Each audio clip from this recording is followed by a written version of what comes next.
तो अभी हम लोगों ने सीखा प्रेजेंट इंडेफिनिट टेंस और अब हम जा रहे हैं उसका प्रैक्टिस करने। तो क्या आपने सीखा? Yes sir. कोई कंफ्यूजन? नो। ओके, तो क्या आप बता सकती हैं प्रेजेंट इंडेफिनिट टेंस का इस्तेमाल हम कब करते हैं? जब हम अपनी हैबिट की बात करते हैं, नेचर की बात करते हैं, तब करते हैं। आपने सही कहा कि जब हम अपनी आदत, नेचर या अपनी ख्वाहिश की बात करते हैं तो वहां पर हम प्रेजेंट इंडेफिनिट टेंस का इस्तेमाल करते हैं। अच्छा, क्या आप बता सकते हैं कि प्रेजेंट इंडेफिनिट का जो अफर्मेटिव का स्ट्रक्चर होता है क्या होता है? सब्जेक्ट प्लस वर्ब का फर्स्ट फॉर्म प्लस ऑब्जेक्ट, कभी कभी यस या ईएस। आपने कहा सबसे पहले हम सब्जेक्ट बोलेंगे, फिर हम बोलेंगे वर्ब, फिर हम बोलेंगे ऑब्जेक्ट। कभी कभी वर्ब में एस या ईएस लग जाता है। कब लगता है एस या ईएस? जब सिंगल पर्सन हो तब यस लगता है और जब प्लूरल पर्सन हो तो ईएस लगता है। आपने कहा कि जब हमारा सब्जेक्ट थर्ड पर्सन का सिंगुलर नंबर हो यानी तीसरा हो और अकेला हो तो वर्ब में एस या ईएस लग जाना है। अच्छा, तो ये बताएं कब लगता है एस और कब लगता है ईएस? जब लास्ट का वो वाला अक्षर ए आई ओ यू या एक्स हो या आपने कहा कि जब वर्ब का लास्ट वाला लेटर हो A I O U double S S H C H और एक्स हो तो हम ईएस ऐड करेंगे, नहीं तो हम एस ऐड कर देंगे। करेक्ट? Yes sir. ओके, तो मैं जा रहा हूँ आपसे कुछ हिंदी सेंटेंसेस बोलने, आपको करना है उसका ट्रांसलेशन इंग्लिश में। हो सकता है कि मैं इंग्लिश सेंटेंस पूछूं तो आप हिंदी में ट्रांसलेट करेंगे। क्लियर? Yes sir. मैं अंग्रेजी पढ़ाता हूँ। आई टीच इंग्लिश। मैं अंग्रेजी नहीं पढ़ाता हूँ। I do not teach English. आपने कहा आई डोंट टीच इंग्लिश, बिल्कुल सही।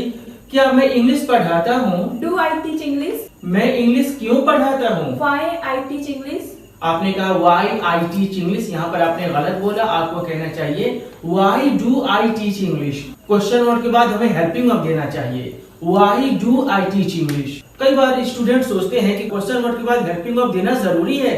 हाँ, बहुत जरूरी है। अगर आप क्वेश्चन वर्ड के बाद हेल्पिंग वर्ब नहीं देंगे तो मतलब चेंज हो जाएगा। कहने का मतलब है कि वर्ड का मतलब होता है क्या, लेकिन हेल्पिंग वर्ब देंगे तभी होगा क्या।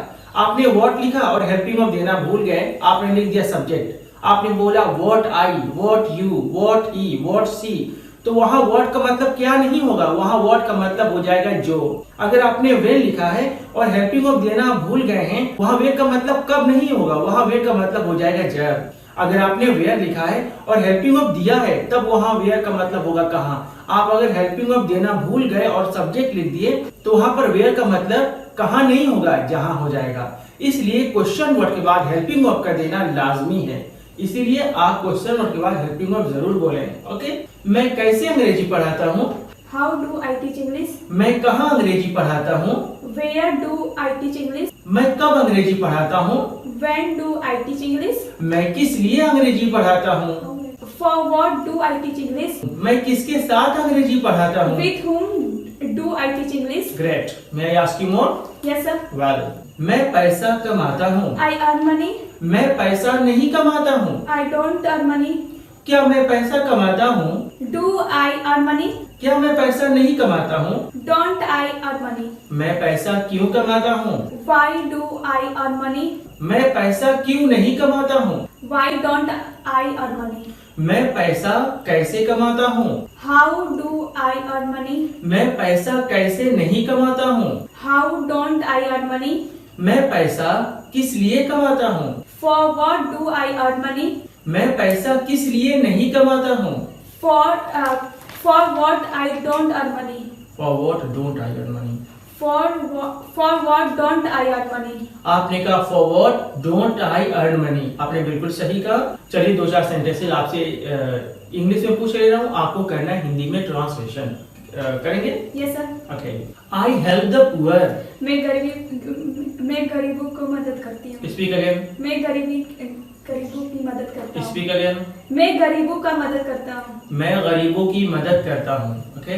आई डोंट हेल्प द पुअर। मैं गरीबों की मदद नहीं करता हूँ। Do I help the poor. क्या मैं गरीबी को मदद करता हूँ? How do I help the poor. मैं गरीबों की मदद कैसे करता हूँ? When do I help the poor. मैं गरीबों की मदद कब करता हूँ? Where do I help the poor. मैं गरीबों की मदद कहाँ करता हूँ?